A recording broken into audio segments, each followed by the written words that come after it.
Assalamualaikum warahmatullahi wabarakatuh. Pemirsa Hasanah, sebagian masyarakat masih merasa takut dengan peristiwa kematian-kematian yang terjadi secara tidak wajar. Misalnya orang yang bunuh diri atau sebab lainnya. Karena orang yang mati secara tidak wajar, arwahnya akan gentayangan. Apakah arwah penasaran atau gentayangan ini mungkin terjadi? Syariat Islam tidak mengenal istilah arwah gentayangan. Karena roh orang yang baik atau yang jahat ketika dicabut dari jasadnya, keduanya telah kembali ke tempat yang telah disediakan Allah. Mereka telah pindah alam, dari alam dunia ke alam barzah. Roh orang-orang yang saleh disediakan tempat terpisah dari roh orang-orang jahat.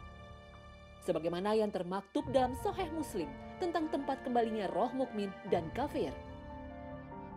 Dalam riwayat ini disebutkan nama kedua tempat kembalinya yaitu akhirul ajal. Tetapi Qadhi Iyad menjelaskan bahwa kedua kata itu berbeda arti. Roh orang mukmin akan kembali ke alam malaul alah atau illiyin, tempat yang paling tinggi. Sementara roh orang kafir kembali ke sijjin atau tempat yang paling bawah. Hal ini berdasarkan hadis yang diriwayatkan oleh Imam Al-Baihaqi yang menyebut sijjin sebagai tempat kembali roh orang kafir. Jadi, tidak ada roh gentayangan dalam kajian Islam. Kalau begitu, siapa yang menampakkan diri dan menyerupai sosok orang yang telah meninggal dunia? Penampakan itu ada karena halusinasi orang yang melihat atau memang benar-benar penampakan yang dilakukan oleh jin. Memang jin mampu merubah dirinya dalam bentuk yang dikehendaki Allah sesuai dengan izinnya. Hanya saja mereka tidak bisa menyerupai sosok Rasulullah. Sesungguhnya setan bisa menyerupai siapapun, tapi ia tidak akan bisa menyerupaiku. Hadis riwayat Bukhari dan Muslim.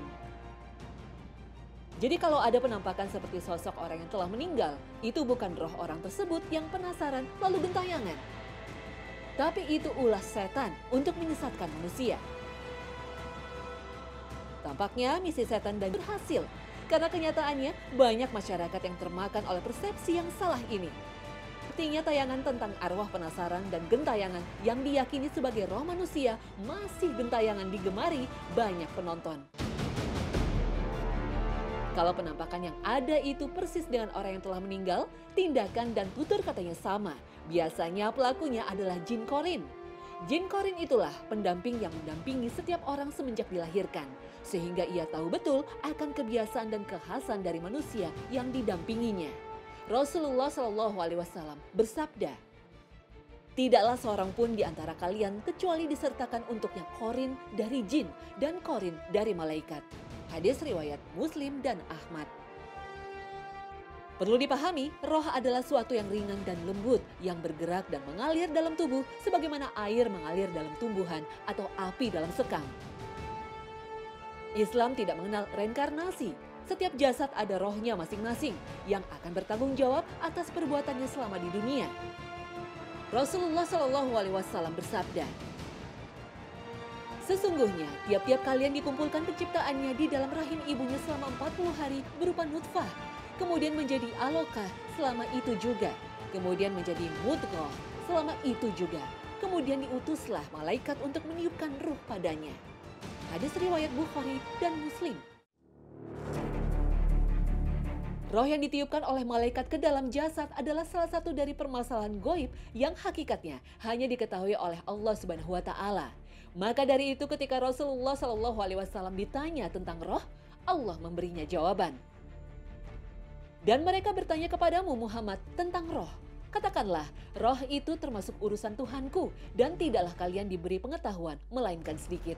Al-Quran Surah Al-Isra ayat 85. Tidak ada satupun ayat atau hadis yang menjelaskan bahwa roh yang telah keluar dari jasadnya bisa berubah wujud menjadi sosok jasad yang ditinggalkannya, apalagi merasuki jasad orang lain. Yang bisa merubah wujud atau menyerupai sesuatu atau sosok seseorang adalah malaikat dan jin. Dan roh yang ditiupkan ke jasad seseorang bukanlah malaikat atau jin yang ketika telah lepas dari jasadnya bisa berubah wujud atau menampakkan diri. Wallahu a'lam.